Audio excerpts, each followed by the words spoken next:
just because things aren't going right, it doesn't mean that you did something wrong. Just because you're facing a wall doesn't mean you're outside of God's will. When you're being attacked, sometimes that is a good indication that you're headed in the right direction. Because you're either running up against Satan every single day, or guess what? You're running with him.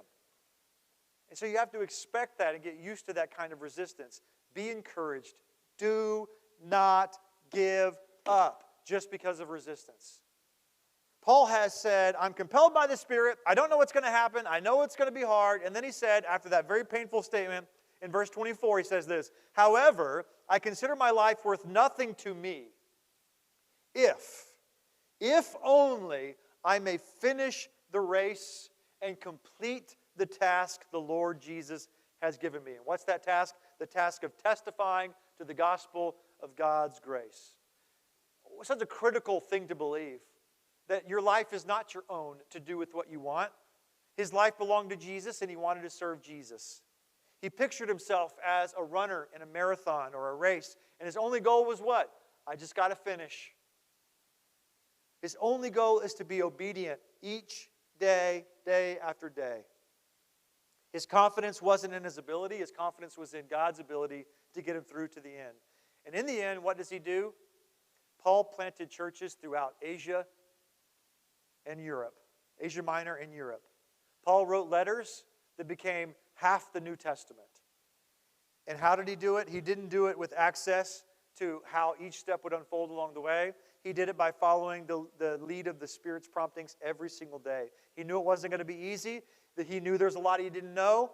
He knew that there was going to be certain things that were going to be very difficult. He knew there would be heartache and pain, but he was confident, no matter what, that God would be glorified wherever he went. And what does he end up doing?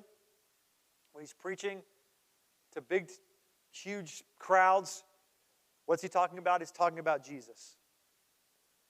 And when he's locked up for preaching to big crowds, what does he end up doing? He ends up talking about Jesus.